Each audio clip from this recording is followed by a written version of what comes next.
حضرت بایزید بستامی کہتے ہیں کہ میں نے اپنی ماں کے آگے ہاتھ جوڑے، میں نے کہا امی تجھے راضی کروں یا رب کو راضی کروں؟ تو اپنے حق مجھے معاف کر دے، اللہ کو میں راضی کر لیتا ہوں۔ ماں نے کہا جاؤ پتر میں اجازت دیتی ہوں۔ گئے جنگلوں میں ذکر و فکر میں لگے رہے، تنہائی میں اس کو یاد کرتے رہے، دن رات ذکر کے چراغ روشن رکھے۔ 12 سال گزر گئے حق کی تلاش میں۔ ایک دن واپس بستام کے قریب سے گزر رہے تھے، خیال آیا چلتے چلتے ماں کو سلام کر جاؤں۔ دروازے کو دستک دینے لگے تو اس خیال نے ہاتھ روک لیا کہ ساری زندگی ماں کو سکھ تو دیا کوئی نہیں، اب دکھ بھی کیوں دینے لگے ہو؟ رات کا ایک پہر بیت گیا ہے، سردیوں کی لمبی رات ہے، ماں بستر میں لیٹی ہوگی، تیرے لیے اٹھے گی، دروازہ کھولے گی۔ دروازے کے ساتھ ہی لگ کے بیٹھ گئے اور ساری رات کاٹ دی، اس خیال سے کہ ماں کو تکلیف نہ ہو۔ جب سحری کا وقت ہوا تو اندر سے جو نالی آتی تھی اس نالی سے پانی آیا، سمجھ گئے میری ماں تہجد کے لیے اٹھی ہے اور وضو کا پانی ہے، تو فوراً دروازے پہ دستک دی۔ اندر سے آواز آئی بیٹا بایزید میں ابھی آئی۔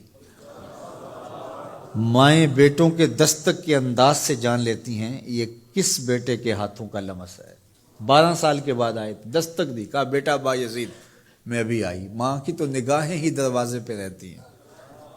اللہ اکبر۔ کہتے ہیں کہ ماں نے دروازہ کھولا، 12 سال جنگلوں کی خاک چھانتے بیت گئی تھی، پراگندہ صورت، بکھرے ہوئے بال، پھٹے ہوئے کپڑے۔ میری ماں کی جب نگاہ میرے پہ پڑی تو اس کی چشمان سے موٹے موٹے آنسو ٹپکنے لگے، اور اس نے ایسے ہاتھ پھیلا کے کہا مالک میرا بیٹا بایزید تیری طلب میں نکلا تھا، تو نے ابھی تک اسے اپنا قرب نہیں دیا۔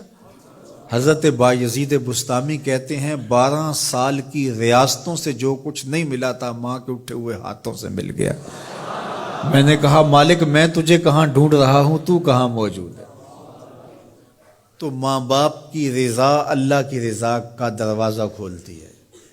جن لوگوں کے ماں باپ ناراض ہیں اور وہ جا کے پیر صاحب کی خدمت کرتے ہیں، اور میاں ماں کے قدم چومو، باپ کی ٹانگیں دباؤ، ان کی خدمت کرو، تمہارے پہلے مرشد وہ ہیں، ان کو راضی کرو، پھر کسی شیخ کامل کی صحبت میں آنا، دیکھو کیسے دل کی بند کھڑکیاں کھلتی ہیں۔ ایک مرشد تو ناراض کر رہا ہے اور دوسرے مرشد سے تمہیں کیا ملے گا؟ تو راستہ یہیں سے کھلے گا۔ والدین کو کبھی ناراض نہ کرو، والدین کو کبھی دکھ نہ دو، والدین کو کبھی تکلیف نہ پہنچاؤ، اور والدین کو بھی چاہیے کہ اپنی اولاد کو اپنا نافرمان نہ بنائے۔ ایک بزرگ فرماتے ہیں کہ مجھے برابر 30 سال ہو گئے ہیں کہ میں اپنی اولاد کو کوئی حکم ہی نہیں دیا، کوئی حکم نہیں دیا۔ کوئی چیز مجھے چاہیے بھی ہوتی ہے تو میں بصیغہ امر نہیں کہتا، بلکہ ایسے ہی بات کر رہی ہوں۔ پانی چاہیے تو یہ نہیں کہتا بیٹا پانی لے کر آؤ، میں ویسے ہی کہتا ہوں پیاس لگی ہوئی ہے، تو اگر وہ سمجھ جائے اور وہ خود لے آئے تو اچھی بات ہے، لیکن اگر وہ نہ لائے تو میں نے اس کو حکم ہی نہیں دیا، امر ہی نہیں کیا، تو اس امر کی مخالفت ہی لازم نہیں آئے گی۔ تو کہا 30 سال برابر گزر گئے ہیں، میں نے اپنی اولاد کو حکم نہیں دیا کہ کہیں وہ میری نافرمان نہ ہو جائے، چونکہ اگر وہ نافرمان ہو گئی پلے کچھ نہیں رہے گا۔